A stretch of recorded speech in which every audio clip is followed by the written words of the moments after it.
other ending so I can show everyone who has not seen it before.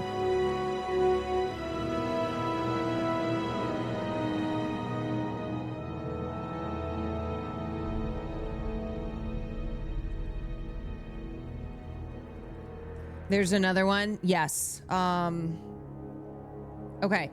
So let me explain. The Descent famously has two distinct, totally different endings. There's the US ending, there's the UK ending. Which one do you think which is the one we just watched, has even though there's a lot of trauma, it's still a happy ending enough because she survives. Yes, this is the US ending, the one that we just watched. The one where she makes it out. Okay. Then the UK, which was the initial one. This is a UK film. This was the original ending, but of course they had to, change a couple things for the babies over in the United States. Here is the UK original ending.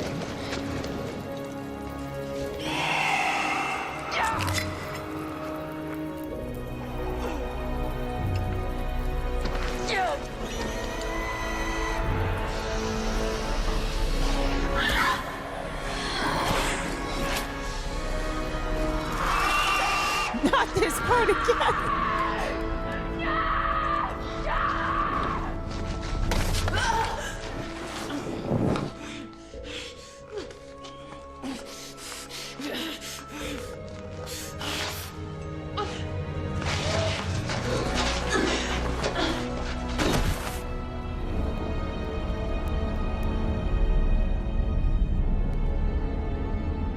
Juno's still dead, everybody. Yeah, you think they're gonna have Juno live in the UK version?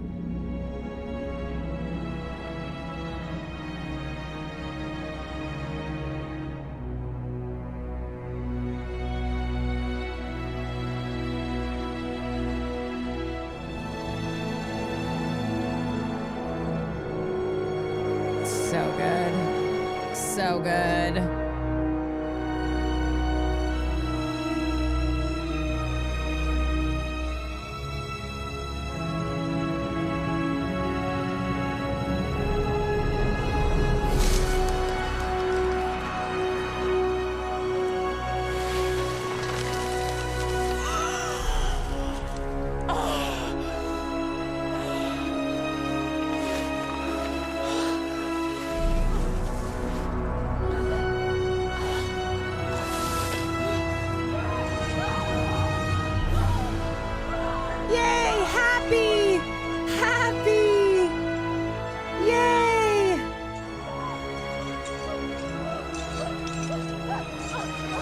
She did it!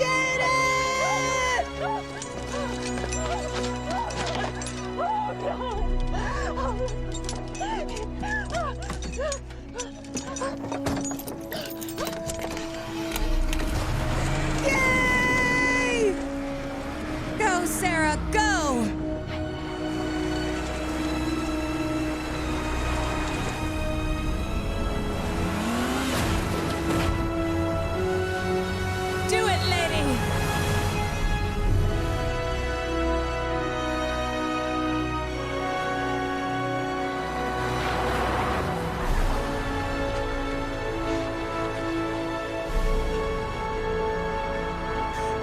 She's doing it!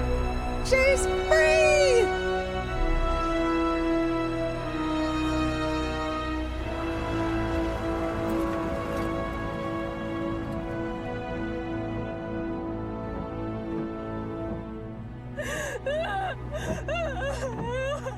Cue mental breakdown.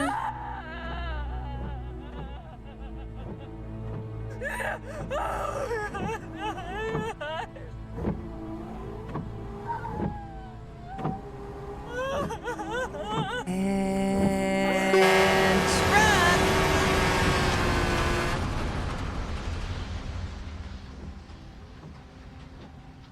Oh, she's still saved. She's free. Happy.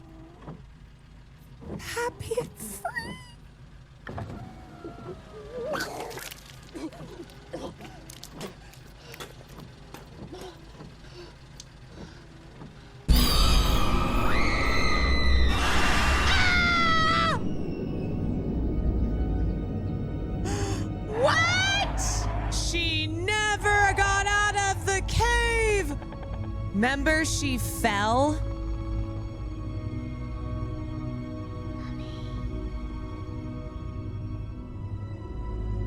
And it temporarily knocked her out.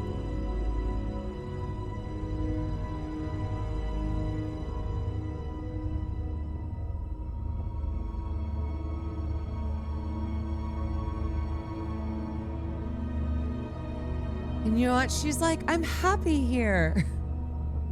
This is the happy ending.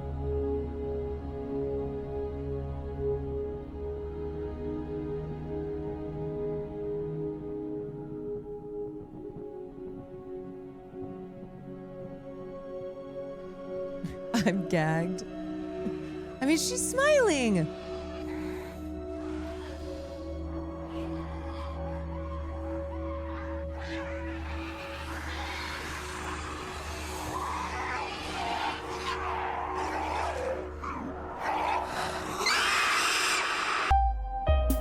Shit, dude. So yeah, that's the original ending. And then they had to change it for the United States version. So it's a little less uber devoid of hope. Okay, one, if you like the US ending, which is the one in the version we watched, if you prefer that one, or two, if you prefer the UK, the original ending. You know, I think I'm number two as well. But what happened was they also, so there's a sequel. It's not exactly one that I say we don't talk about the sequel, but it's not as good. It's not as good. It was a straight to DVD release. But it picks the story up from where it ends. From where we last leave Sarah, although in both versions, she doesn't die. So in the UK version, the second one we watched, which is the original, it ends like that. And you're like, damn, Sarah's fucked. But then there's the second one and it stars Sarah again. So there you go. That's The Descent. Now let's chat about it. So I saw some people who were like, all this for a man. And true, right? Like, come on, girl. Come on. It's just a man. Except I think Sarah doesn't really care about Paul. She does, but not really. It's her daughter. And if you picked up on it, Paul is distracted in the car because he's thinking of Juno. And so once Sarah puts together that Juno and her husband Paul had been having an affair, she puts together that the reason her daughter is dead is because Paul was distracted because of Juno. And that's why the accident happened. So notice that Paul is not in her flashbacks, and a lot of her trauma is really over the fact that her daughter, the light and love of her life, is dead. So yes, the husband being dead, sad too, but I think it's a different story if it's just over the husband. You know, if it's just like, oh, the husband dies, turns out he had an affair with her friend. I don't think it's as, because here's what's great about the film. I think there's an argument for both Sarah and Juno kind of having a villainous moment. If you ask like who's the villain of the film, a lot of people will say Juno, but then it's like a little complicated because Juno does want to try to save Sarah, and without Juno, Sarah would have died. That's the kind of paradox of it. She needs Juno to survive, but then she kills Juno. Like if she hadn't left her there in that moment, well, we don't see Juno die, but if she hadn't left her there, she intends to kill her by crippling her leg and knowing that the creatures are coming. Maybe Sarah then would have gotten out. Well, actually, the villain is trauma. Yeah, and then there's people who say, well, Sarah did that to Juno at the end. Sarah broke bad. There's kind of the descent, as the title goes, the descent into madness that Sarah experiences, where she you can look at it as like her trauma fully manifesting as well. Something that she kind of, I think she finally gives in to this primal side of herself. And it's not just because there are Asmon creatures that are trying to kill them. This is obviously a film at its core that is about trauma. That is the emotional arc there. That is the backstory of our protagonist. But yeah, so there's a couple different ways you can look at that. And you can look that Sarah like totally loses the rest of her humanity because her trauma is just too, it's too great. And when she finally just gives into it, she has, ultimately decides to stab Juno like that and leave her there to die.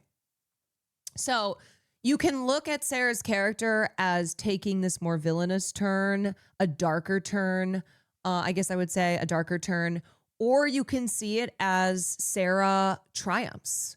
Sarah has been essentially in a ghost for the last year since her husband and child died. And then when faced with the need to survive, she proves to herself that she will fight with everything she has. And I love that too, because I think a lot of times when you experience something so traumatizing, so earth-shattering, it feels like you'll never have the will to live again. Even though you're still alive, you're not living. And Sarah, I'm sure, has thought to herself over the year, I wish I were dead. I wish I were dead. I wish I were dead. And then when she finds herself in this extraordinary situation where she is literally having to fight her way out and return to the light, she taps in. She fights like hell. She locks the fuck in. Someone said Beth the real villain. Someone said, I mean, my hot take is that Beth kind of the real villain. Okay, the fact that she drops this tea right as she's dying. I mean, Beth was stirring up some shit. Pitted the two divas against one another. But yeah, that look at the end, holy shit. The look at the end. There's a couple of extremely iconic shots from this film that every time I think of the Descent, these shots come to mind. One of them is the two of them with the lighting, with the backlighting as they're about to take on the Cave of Creatures, and they have their hatchets and their lights. Awesome. Super, super cool shot. Sarah coming out of the blood pool, incredible. And then the shot of Sarah and Juno staring eye to eye as Juno realizes that Sarah knows. And Sarah, you see this just total, it's total feral. Like the look in her eye, you can see the remnants of her humanity leaving, and she just stares wild-eyed at Juno. And I think in that look too, it's yes, Juno had an affair with Paul, but because of that, Sarah's daughter is dead. And I think that's looking at her and saying, you are the reason that my daughter is dead.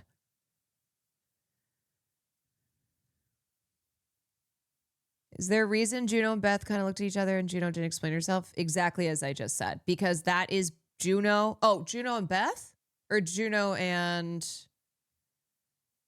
Juno and Sarah.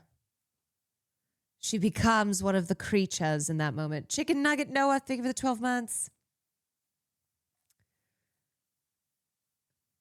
When Juno killed Beth. Oh.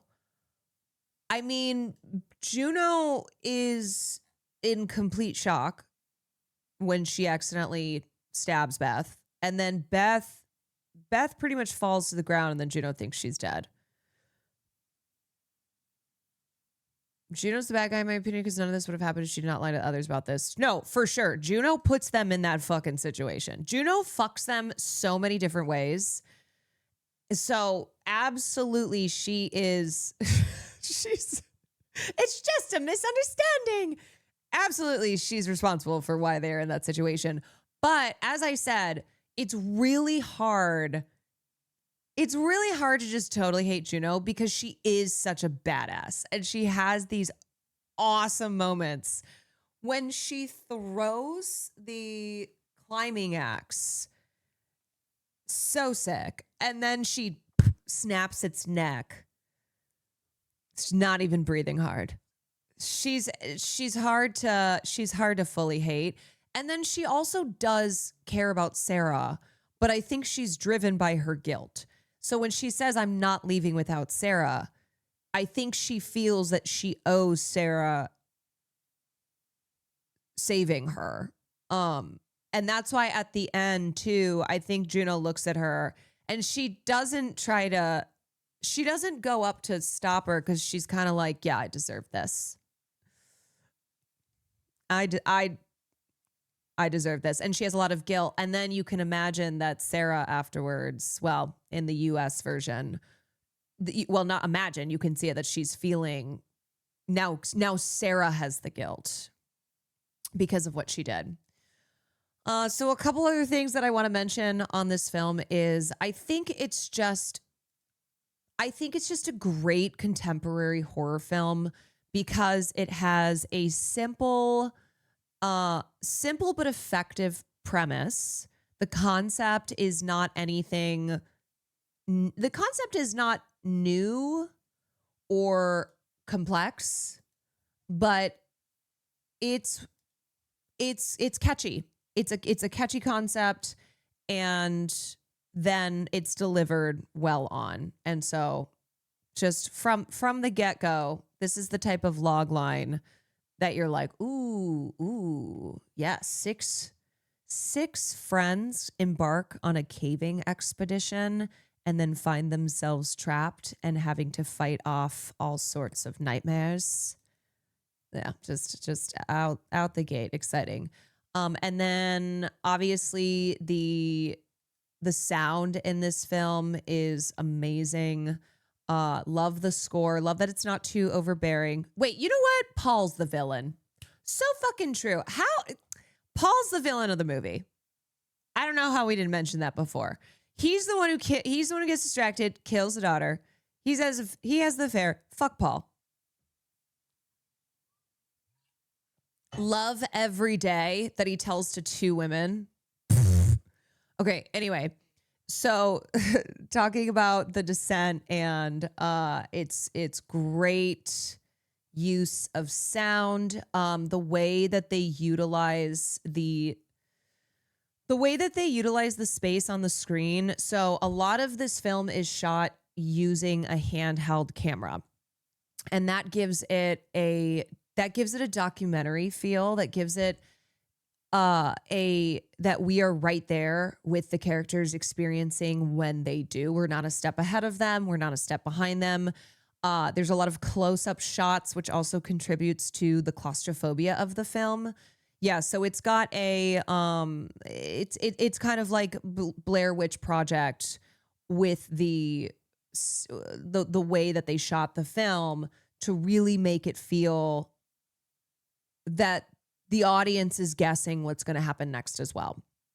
And then the lighting is great.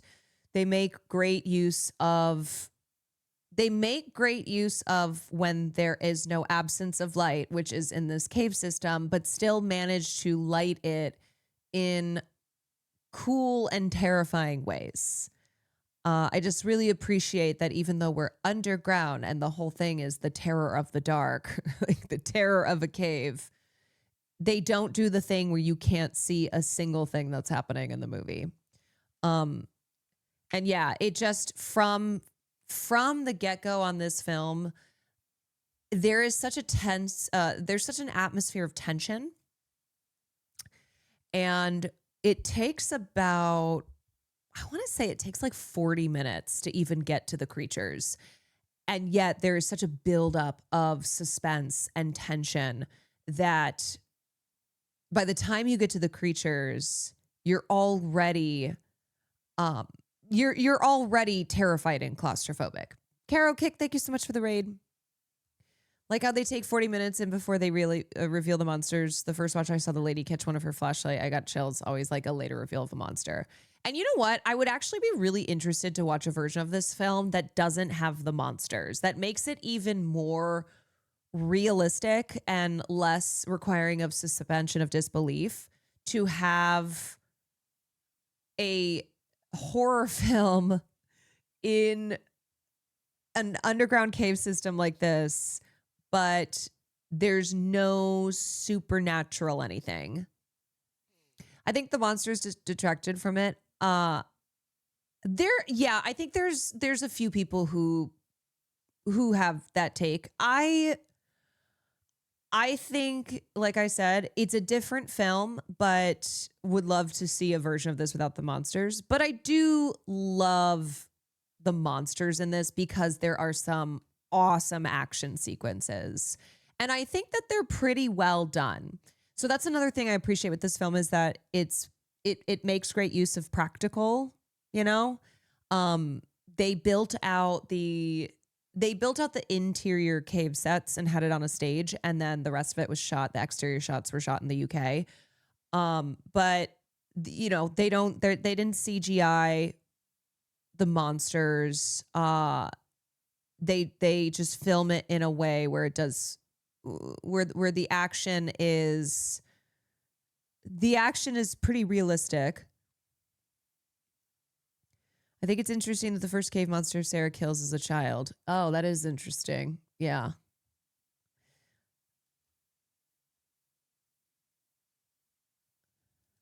At the end, there was lots of CGI. Yeah, I said for the most part, though. I said they mostly use practical effects. I think there's a couple things that this film does that is inspired by Jaws. One is to wait and show the monster, though in Jaws, they really take that to the full extent. And then this one, it's like 40 minutes in, then you do see the monsters.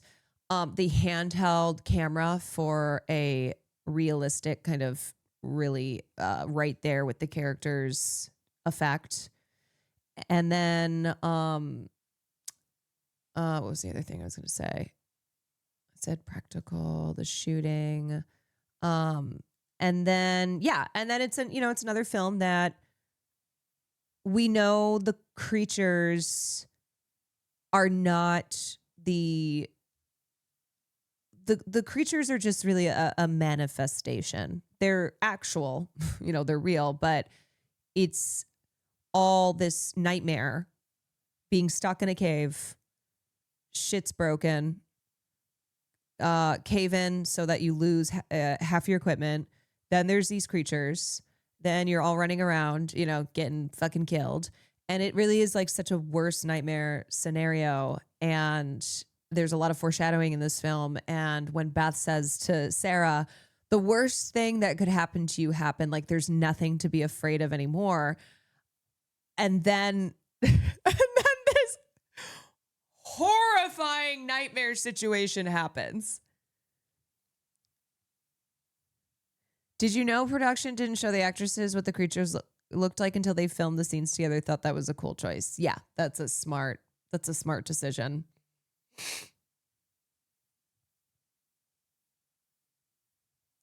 In the original, was it all a dream after hitting her head? Was that just that final escape scene? Just the final escape scene. Because remember, she falls, and then in the US version, she's kind of knocked out a little bit, but then sees the light and starts crawling, and then crawls up the pile of bones. But in the UK, she falls, has the dream about her escaping, and then wakes back up in the cave, and then sees her daughter. Did they tell anyone where they went before their journey? Yeah, one of them probably told their boyfriend, but he wasn't listening. So He's the only person who knows when the cops go to ask him, he's like, she said she was like doing a caving thing with some of her girlfriends. I don't know, dude. She definitely mentioned it, but beats me. she's exploring holes with her girlfriends. I don't know, brother. She just said she's exploring a hole with her girlfriends this weekend. So I said, that's cool, babe. They said Juno told the park rangers they were in a different saber cave. Oh, yeah. No, that's another way that Juno fucks them over is that okay. When you go caving, when you go spelunking, what you do register your location so that when you don't return, when you don't return, they know you've died. So if you don't return, you register your plans. So if you don't return, then they'll know where you went and they will send a rescue team after them. Never camp with Quad. I'm like, so when you don't come back,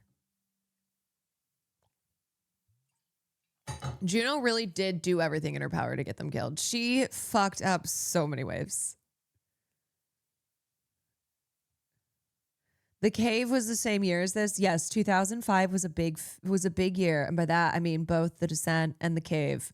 Big year for being in a cave and there's killer creatures.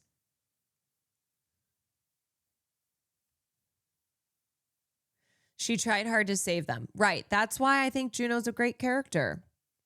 I think she's I think she's more complicated and it's more complex than some people give her credit for. I like that some of you were immediately giving Juno the redemption arc. You're like, she seems redeemed by me. Uh-huh. Common Juno W.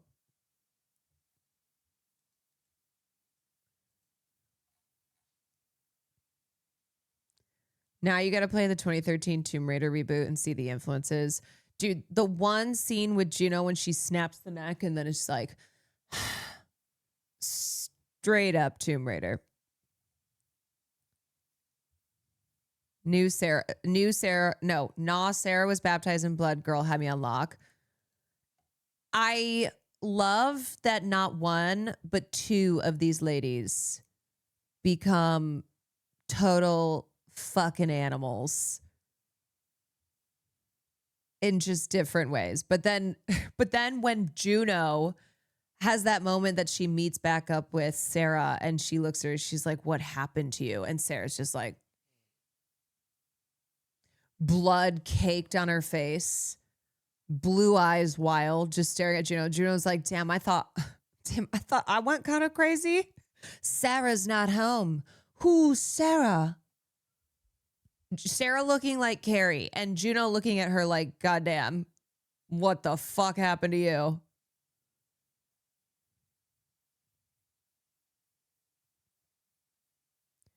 The creatures kind of remind me of the Wendigos from Until Dawn. I wonder if any inspo was drawn from this movie. Probably. I mean, look, this is a really well-respected, well-loved, popular horror film. A lot of people who think it's one of the best of the 21st century. I do. I love this movie. One of my comfort films, as I said. I think I've probably watched it 15 times at this point. Why is it comforting for you? There's something about horror films that provide this safe environment to be stressed out, but there's no like, I don't know how to explain it. It's like, it's almost an escape from the real horrors of the world when I watch a film like this, because it's controlled stress. And so after a while, you know, the first time I saw this film, I was like, and then 5, 6, 7, 8, 9, 10, and so on number of viewings, it just kind of becomes comfy. Yeah, you know, your real life problems seem not like problems at all in comparison. Like you get the adrenaline rush without any consequences. Controlled anxiety. Yeah. Yeah. It's also, I don't know. There's something too about the feel of horror films in the 2000s. It's got a very rainy day vibe to me, even if it's not raining out. It conjures up the feelings of when it's a rainy day and you're just cozy inside. You know, you've got the blankies. You've got the blankies and your snacks. It's like The Ring. Yes, The Ring is another comfort film for me. Same feel. That blue filter, that Twilight filter. Dark Water is that for me. Yeah, so you know what I mean. It's like that vibe, that feel associated with it that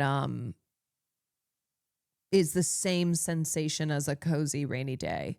There is nothing I love more in the world than when it's raining and then you watch a film that has a cozy rainy day vibe to it. I love it.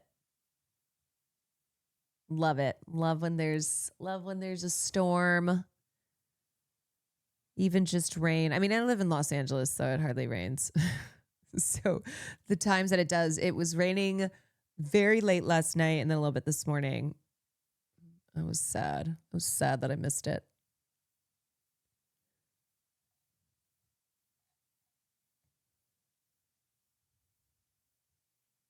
The Perfect Storm is my cozy movie, even though it doesn't have a happy ending. Yeah, it could still be cozy though. Okay, what else? What else? Like I said, there is a sequel. It's not as good, but if you want more of the story, if you want it to pick up from where it left off, you can go watch The Descent too. Girl, I Get You. The Mist is one of my comfort movies. Oof, one of the all-time twists at the end. It doesn't need to have a happy ending to be a cozy movie for sure. Yeah, definitely. Anyway, so we already talked about the director. Neil Marshall did not do the sequel, by the way.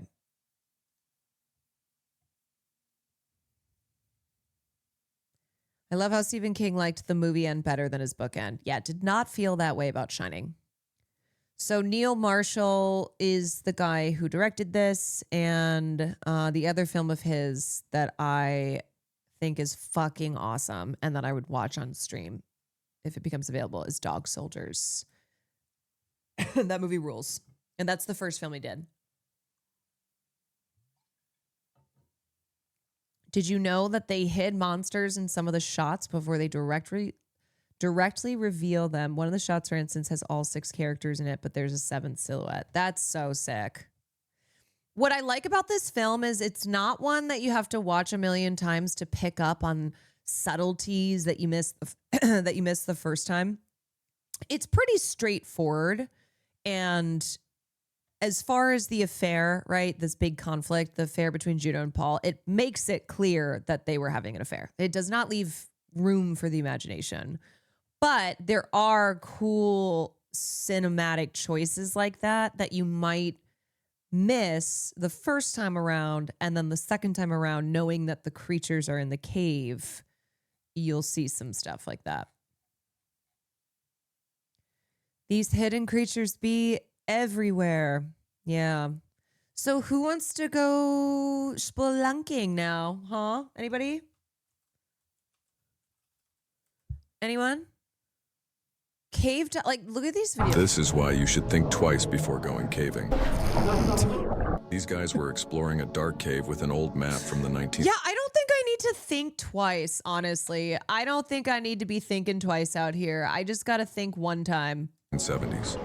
At first, everything seemed fine, but then they came across a passage that was way too narrow. They've gone further on the maps, like way further. Are you sure this is the way? It doesn't even look like you can go underwater. It's wide enough. I mean, if there's a rope going in there. But there was a rope leading into it, so they decided to keep going. That's when things started to go wrong. Is he under? See, like, this is a horror movie. This is a horror movie without needing the creatures. Are you going, Jacob? Oh, he just bailed.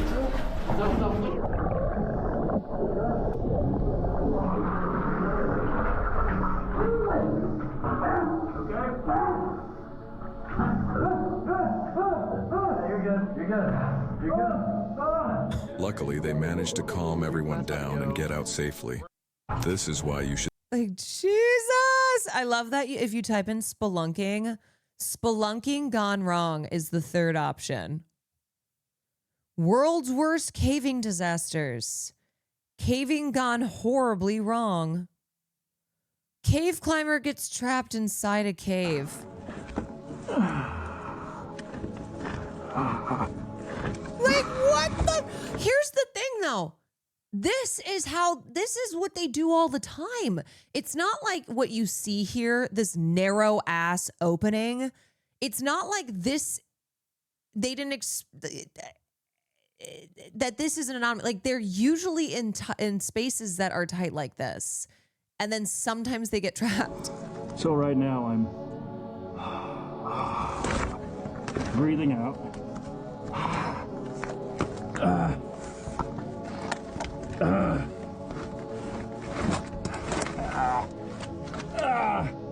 Okay, so I'm coming up out of this, and if I get stuck... Why were you going down in it? Why were you going down? Why do you need to come up? Because why were you going down? I have this rock with me, such that I can pop up some of these knuckles, which made it very hard to get into. And now I have to go slow. That's that knuckle. I'm gonna be shirtless shortly here. A lot of people ask why we do this. And Yeah. you're just never gonna get a sufficient answer. Why do you wake up in the morning? You know what?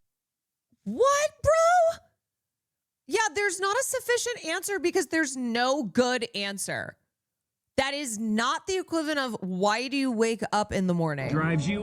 What makes you want to get up and go study a subject? No, brother. No fucking way. Bro, this is not a what drives you. What drives me? Getting stuck in a tiny hole in a cave? I don't think so. That is, he's such a Juno. He's such a Juno. This guy's like, it's breathing to me. Really? Is it breathing? I don't think you can breathe. I think it's the opposite of breathing.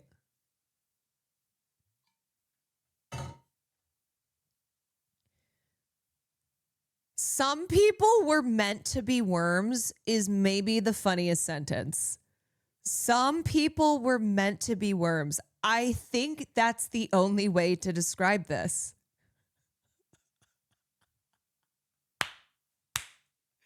You know, some people were just meant to be worms.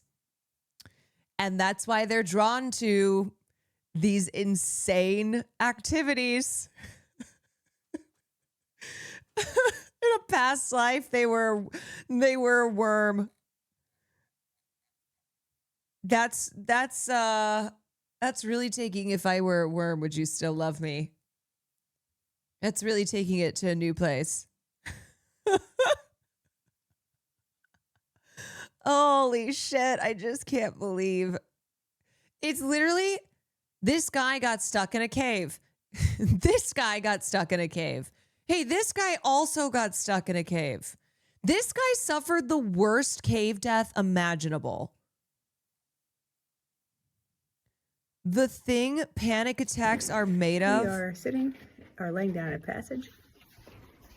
All of these gloves are capacitive. About to Women could never.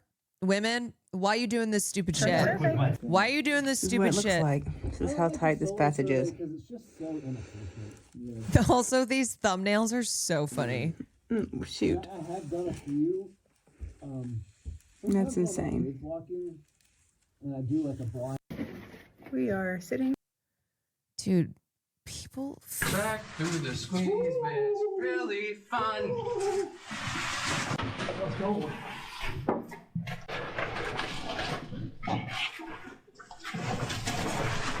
Bro.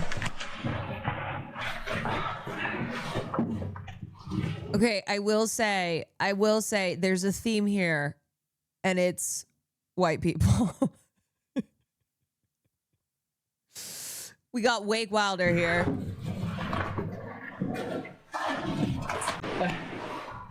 We got Woke Wilder.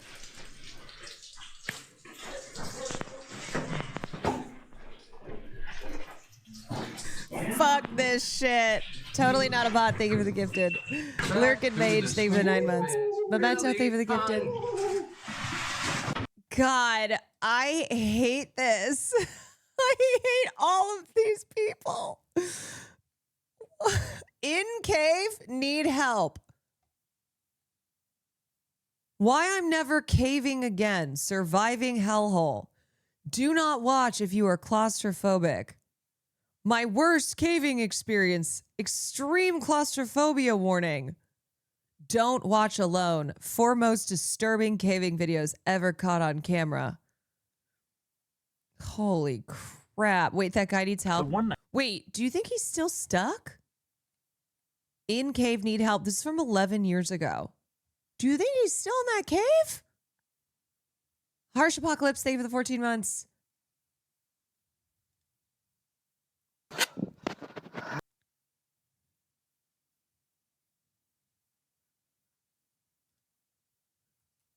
Did you ever make it out?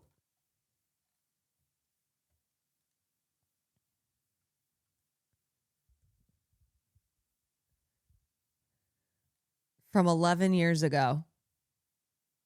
In cave.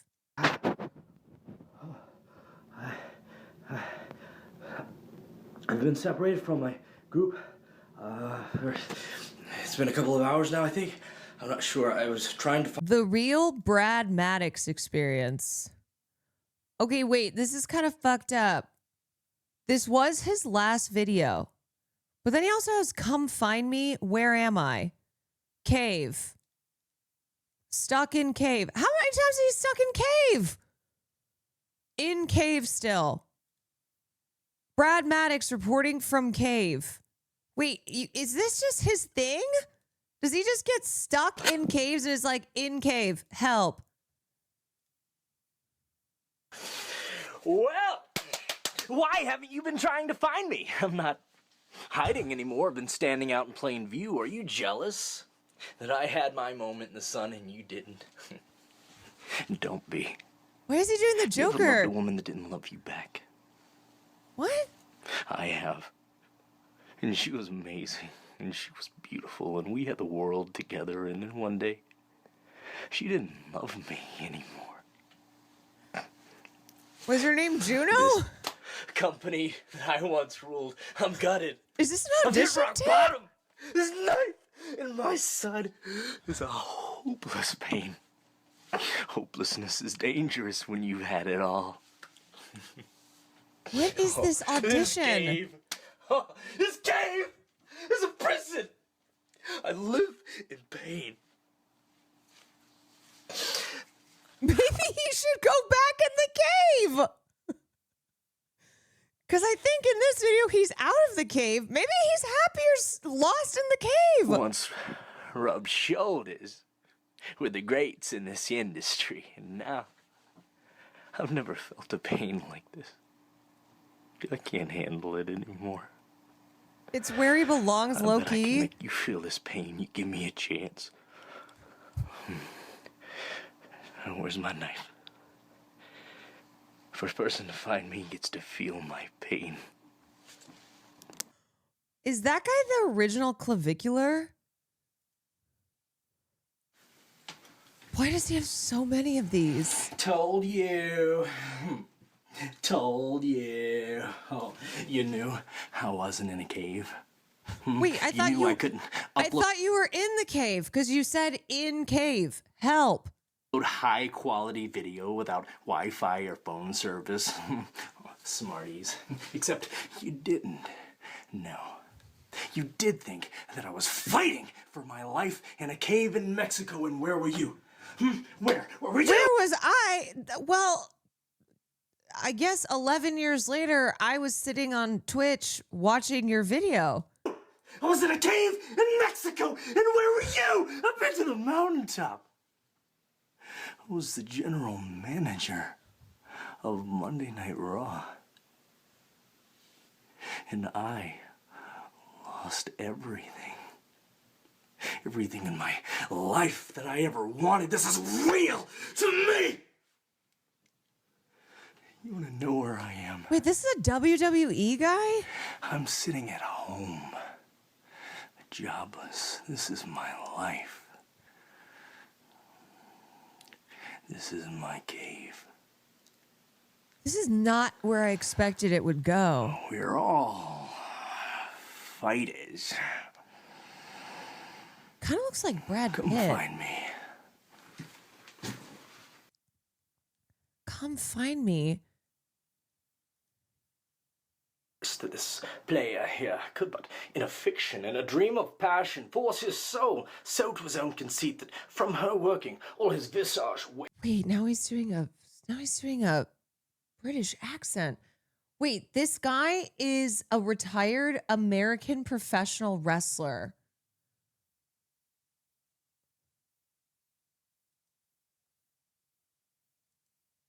Okay. What in the hell? He got fired. He got fired for losing his shit. Well, it looks like he got fired because he used profanity during a promo or during a dark match promo. He largely vanished from public life after he got fired because he was like screaming expletives. And then his last appearance were a series of videos in 2021. Was the cave a lie? The cave is a lie. Damn, this is a story. This is a story in and of itself. Holy shit. And I guess a lot of people were like, wait, Brad Maddox is stuck in a cave? Because they knew who he was. Waned, tears in his eyes, distraction in his aspect and his whole form. They're like, what is going on? Nothing. Why Hecuba? What's Hecuba to him? Or he to Hecuba that he should Was this also an audition for WWE? weep for her. What would he do? Had he the motive or the cue for passion that I have? He would drown. He's involved with revenge porn of another wrestler. Put this man in the cave and don't let him out. The stage in tears. And cleave. Back in the cave. Back in the fucking cave.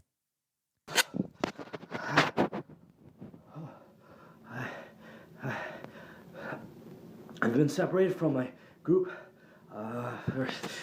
It's been a couple of... Yeah, we put you in that cave. You're not coming out. I told you he was a creep. He was doing weird shit. Yeah, dude. You're telling me the guy posting these fake videos of being stuck in a cave was doing weird shit? Did you ever make it out? You know what? I don't want to be on his radar. I don't want Brad Maddox. Somehow, you know what? I can see a situation here where I wake up and I'm stuck in a cave and Brad Maddox is there. I'm like, oh God. He's like, now we're in the cave together. And then he forces us to make a YouTube video. And I have to say, I'm in a cave and I need help. It's the bad ending. It's the real bad ending. He's like, say it again. I'm like, I'm stuck in the cave. And then he makes me do it in a British accent. He's like, now one more time with feeling. I'm stuck in a cave and I can't get out. That was too Irish. Help! I'm stuck in a cave and I can't get out. To be fair, we'd probably need help just being in a room with this guy. Yeah. I'm like, hi, I'm in a room with Brad Maddox. Help. In a cave, innit? I'm in a cave, innit? Farley? Are you stuck in a cave? It's a cave, innit, Farley? It's a hard knock life for us. 'Cause we're in a cave. Deep down. Hi, come here. Come here. Come on, Ups. Come on, Ups. It's a hard knock life for us. Falls Barkley. Anyway, yeah, I have come to the conclusion that I am not going to be doing any spelunking. I am not going to be getting myself stuck in a place that's not fit for ants. I won't be doing that anytime soon. I have enough to worry about. I've simply got too much to worry about to be stuck in a cave.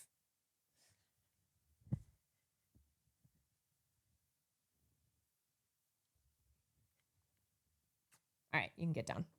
You can get down, my boy. No spelunking, but what about scam lining?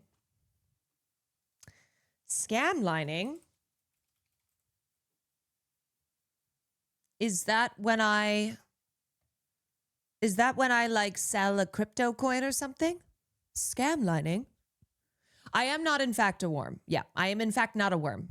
I am in fact not a worm. I know that some of you thought that I might be, but I am not. I never want to be a worm. I have no desire. So I shall not be going into the ground where the worms are. That sounds like something a worm would say. A likely story. Methink the worm doth protest too much. Methink the worm doth protest. You should plan a trip like this instead. Oh no, I can already tell they're doing that. What's up, YouTube? Frizz, yeah! What is that?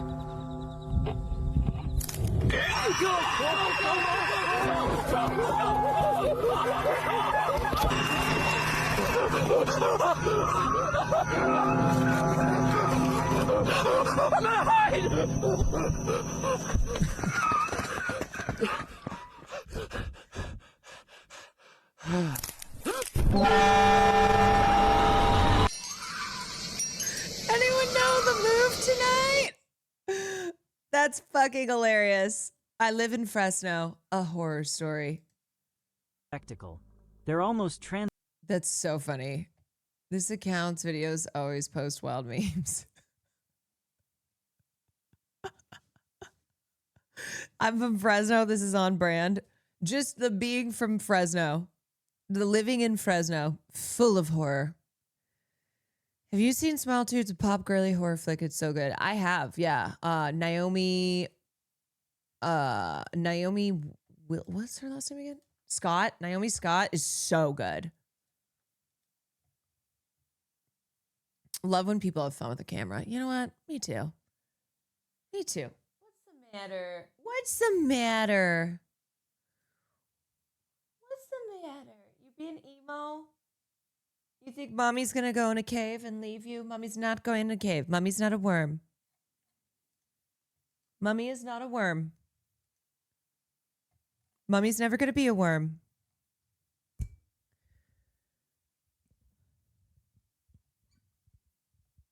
Mummy is mummy. Ooh, you know what I've been wanting to watch actually is the even though Sam has made this her whole personality, I have not actually seen the trailer for Backrooms. I found something. I just know In the everything store. because Sam Okay. talks about this probably every day. What did you find? The place. I know she watched all the videos. Oh, I know. I found a place.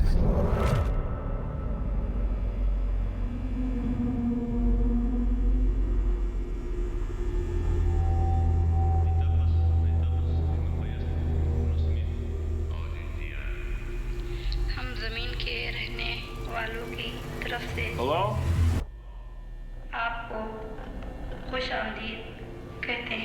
Anyone there?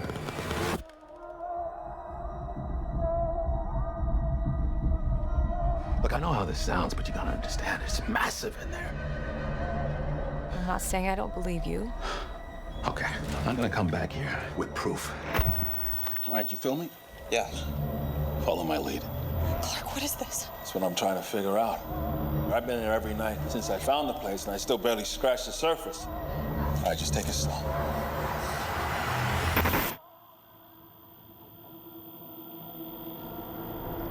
Love Renata. Pull me up, pull me up, pull me up! What do you see? All these rooms. This place builds them. It's like a maze. It just goes on and on. Sometimes I'm scared I'll get lost. Clark, can you hear me? I don't understand. What is this?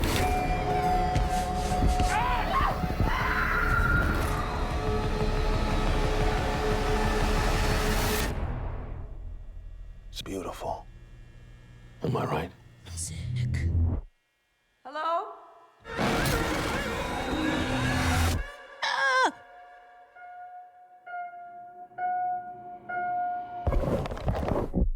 Dude, this looks so fucking good. It looks so good. I think I can say that this will be a banger. I think it looks great. Kane Pixels.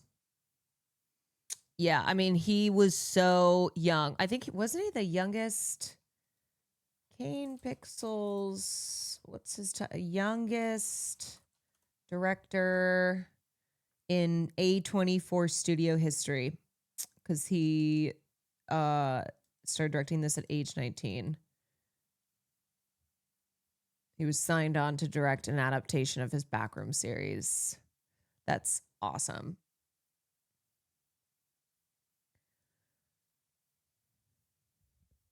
And he got Renata Reinsve.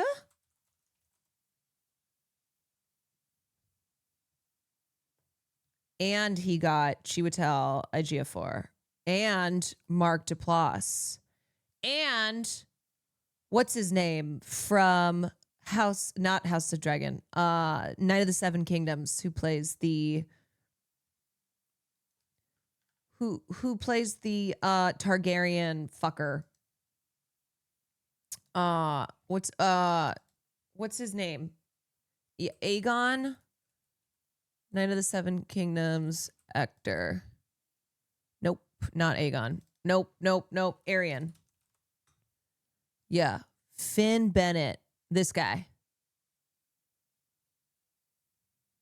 He's so good.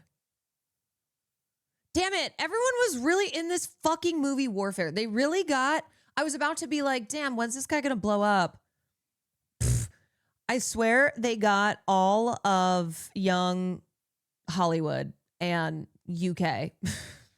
It's so annoying. Will Poulter, Joseph Quinn, Cosmo Jarvis, Michael Gandolfini, Kit Connor, Charles Melton, Finn Bennett, Noah Centineo, DeFaro Wunatai, Henry Zaga. Ugh. A lot of people's internet boyfriends, they stuck in this movie. It's like they cast with the intent to gay bait. Seriously. Oh, brother. Okay. Well, the sound is supposed to be great. I'm sure. I just at this point, I'm really not interested in any more films from the Iraq War that are not from the perspective of Iraqis. I'm just really I'm really not for it. Really do not. We have so many. We have enough. And it doesn't matter how good it is. It is still giving that Frankie Boyle joke. Americans will kill a bunch of people in the Middle East and then 20 years later make a movie about how sad it was for their soldiers. This is from the it's from Ray Mendoza's experiences as a US Navy SEAL in the Iraq War.